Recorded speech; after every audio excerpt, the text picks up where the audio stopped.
আমি সকলোৱে বাস কৰা এই ধুনীয়া পৃথিৱীখনৰ জন্ম কেতিয়া হৈছিল মানে নিৰ্মাণ কেতিয়া হৈছিল আমাৰ এই পৃথিৱীখনত মানুহ বা বিভিন্ন প্ৰাণী জীয়াই থকাৰ অস্তিত্ব কেতিয়াৰ পৰা আৰম্ভ হৈছিল আপুনি জানেনে যে সৌৰজগতৰ সকলোবোৰ গ্ৰহৰ ভিতৰত কেৱল মাত্ৰ পৃথিৱীতে কিয় জীৱ-জন্তু বা বিভিন্ন প্ৰাণী জীয়াই থকাটো সম্ভৱ বাকিবোৰ গ্ৰহত কিয় নোৱাৰে আমি সকলোৱে জানো যে প্ৰতি 4 বছৰত এবাৰ লিপ ইয়েৰ আহে কিন্তু এই লিপ ইয়েৰ কিয় আহে আৰু সকলোতকৈ আচৰিত কথাটো হ'ল যে যেতিয়া এই পৃথিৱীত ডাইনোসৰ আছিল তেতিয়া এটা দিনৰ সময় কেৱল মাত্ৰ 22 ঘণ্টা আছিল আৰু আজি ই কেনেকৈ বাঢ়ি আহি 24 ঘণ্টা হ'লহি তো নমস্কাৰ পুনৰবাৰ আপোনালোকক স্বাগতম জনাইছো মোৰ এই আসামিজ গুৰু নামৰ ইউটিউব চেনেলটোলৈ আৰু আজি মই আলোচনা কৰিম আমাৰ এই পৃথিৱীখনৰ বিষয়ে কেইটামান নজনা কথাৰ বিষয়ে যি কেইটা জানি আপুনিও আচৰিত হ'ব তো বলক দেৰি নকৰি সোনকালে ভিডিঅ'টো ষ্টাৰ্ট কৰোঁ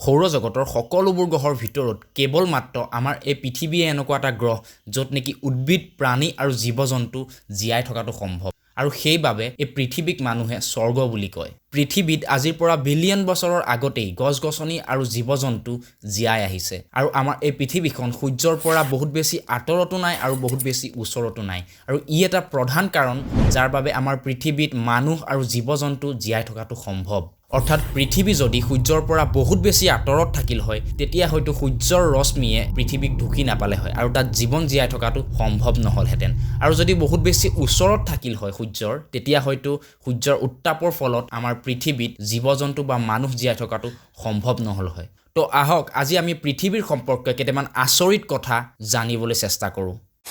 তো পৃথিৱীৰ নিৰ্মাণ আজিৰ পৰা 4.54 বিলিয়ন ইয়াৰ্ছৰ আগতে হৈছিল আৰু পৃথিৱীক লৈ বৈজ্ঞানিকসকলে এইটো অনুমান কৰে যে পৃথিৱীত 4.1 বিলিয়ন বছৰৰ আগতেই জীৱৰ অস্তিত্ব আৰম্ভ হৈছিল আৰু আজিৰ পৰিস্থিতিত সেই জীৱই নিজৰ পৃথিৱীখনকেই ধ্বংস কৰাত লাগি আছে বাৰু যি হলেও আমি জীয়াই থাকিবই লাগিব তো ইয়াৰ নেক্সট তথ্যটো হৈছে যে গোটেই সৌৰজগতৰ ভিতৰত পৃথিৱীয়ে একমাত্ৰ এনেকুৱা এটা গ্ৰহ য'ত নেকি পানী তিনিটা অৱস্থাতে মজুত আছে অৰ্থাৎ গোটা জুলীয়া আৰু গেছীয় এই তিনিটা অৱস্থাতে পানী মজুত আছে তো আমি সকলোৱে জানো যে মানুহ বা জীৱ-জন্তু জীয়াই থাকিবলৈ হ'লে পানী আমাৰ বাবে কিমান প্ৰয়োজনীয় তো আমি ইমান লাকি যে গোটেই সৌৰজগতখনৰ পৃথিৱী একমাত্ৰ এনেকুৱা এটা গ্ৰহ য'ত নেকি পানী তিনিটা অৱস্থাতে মজুত আছে আমি সকলোৱে জানো যে পৃথিৱীয়ে নিজৰ অক্ষত এপাক ঘূৰোতে 24 ঘণ্টাৰ সময় লয় যাৰ ফলত দিন আৰু ৰাতি হয় কিন্তু একজেক্ট 24 ঘণ্টা নহয় 23 ঘণ্টা 56 মিনিট আৰু 4 ছেকেণ্ড সময়হে লয় পৃথিৱীয়ে নিজৰ অক্ষত এপাক ঘূৰিবলৈ আপুনি জানেনে যে যোৱা 40 বছৰত আমাৰ এই পৃথিৱীৰ পৰা 40% জীৱ-জন্তু বা বন্যপ্ৰাণী নাইকিয়া হৈ গৈছে বা বিলুপ্ত হৈ গৈছে আৰু ই এতিয়াও ৰোৱা নাই ই এতিয়াও ক্ৰমান্বয়ে চলি আছে আমি সৰুৰে পৰা দেখি অহা এনেকুৱা বহুতবোৰ চৰাই চিৰিকটি আমাৰ মাজৰ পৰা এতিয়া নাইকিয়া হৈ গৈছে আমি আজিকালি দেখিবলৈ নাপাওঁ হয়তো এনেকুৱা জীৱ-জন্তু বা বিভিন্ন চৰাই চিৰিকটি আমাৰ ভৱিষ্যত প্ৰজন্মই কেতিয়াও জীৱনত দেখা নাপায় আৰু আমিও আজিকালি যদি এনেকুৱা বন্যপ্ৰাণী বা বিভিন্ন জীৱ-জন্তু চাবলৈ হয় তেতিয়াহ'লে চিৰিয়াখানা নাইবা সংৰক্ষিত বনাঞ্চল এলেকালৈ যাব লগা হয় আৰু আমাৰ মানৱ জাতিৰ বাবে আটাইতকৈ লজ্জাজনক কথাটো এইটোৱে যে সেই জীৱ-জন্তুবোৰ সেই বন্যপ্ৰাণীবোৰ সেই চৰাই চিৰিকটিবোৰ সংৰক্ষিত বনাঞ্চল এলেকাটো সুৰক্ষিত নহয় আপুনি জানেনে যে আমাৰ এই পৃথিৱীত প্ৰতি বছৰে প্ৰায় 5 লাখ ভূমিকম্প আহে আৰু তাৰে ভিতৰত আমি কেৱল 1 লাখ ভূমিকম্পহে অনুভৱ কৰিব পাৰোঁ এই যে কেতিয়াবা হঠাতে সৰুকৈ ভূমিকম্প আহি যায় যিবোৰ কেৱল আমি অনুভৱ কৰিব পাৰোঁ ঠিক তেনেকুৱা ধৰণৰ আৰু এই গোটেই 1 লাখ ভূমিকম্পৰ ভিতৰত কেৱল মাত্ৰ 100 ভূমিকম্পহে এনেকুৱা আছে যিয়ে ধ্বংসলীলা সৃষ্টি কৰি থৈ যায় বাকি ভূমিকম্পবোৰ একেবাৰে সৰু হয় যিবোৰ নেকি আমি অনুভৱেই কৰিব নোৱাৰোঁ আৰু কিছুমান আমি অনুভৱ কৰিব পাৰিলেও কোনো ধৰণৰ ধ্বংস কৰি থৈ নাযায় তেন্তে ভাবি চাওক যদি 5 লাখ ভূমিকম্প আমাৰ এই পৃথিৱীত একেলগে আহিবলৈ হ'লে তেতিয়াহ'লে আমাৰ এই পৃথিৱীখনৰ কি ৰূপ হ'ব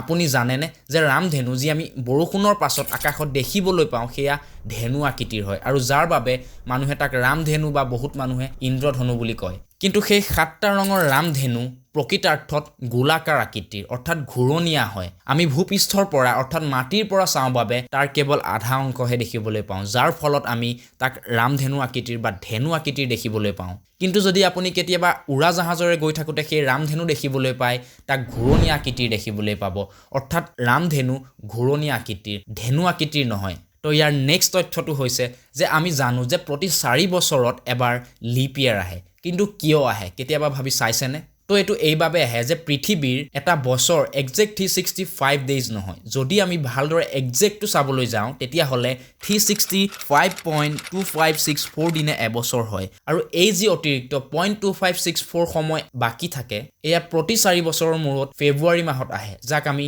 লিপ ইয়াৰ বুলি কওঁ তো আপুনি আজি গম পালেনে যে লিপ ইয়াৰ কিয় আহে তো ইয়াৰ নেক্সট যেটো আচৰিত তথ্য সেইটো হৈছে যে প্ৰতি ঘণ্টাত পৃথিৱীত 760 বাৰ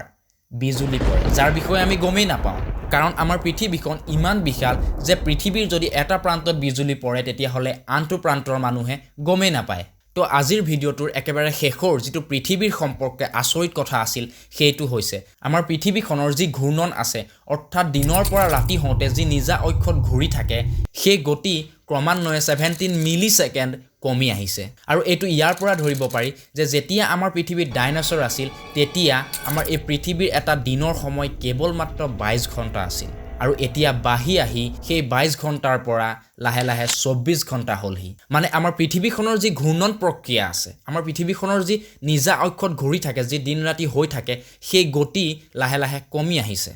তো আজিৰ ভিডিওটোত আলোচনা কৰিবলগীয়া কথা ইমানেই আছিল যদি আপোনালোকে ভিডিওটো চাই ভাল পালে তেতিয়াহলে লাইক কৰিব শেয়াৰ কৰিব যাতে আন আৰু বহু মানুহে মোৰ এই ভিডিওটো চাবলৈ পায় আৰু কমেন্টত আপোনালোকৰ নিজৰ নিজৰ মতামত জনাব যে আপোনালোকে ভিডিওটো সম্পৰ্কে আৰু কিবা ক'ব বিচাৰে নেকি আৰু লগতে যদি মোৰ চেনেলটো সাবস্ক্ৰাইব কৰা নাই তেতিয়াহলে মোৰ এই চেনেলটো সাবস্ক্ৰাইব কৰি দিব এনেকুৱা নতুন নতুন ভিডিওসমূহ পাই থাকিবলৈ তো আজিলৈ বাই পুনৰ লগ পাম আন এটা নতুন ভিডিওত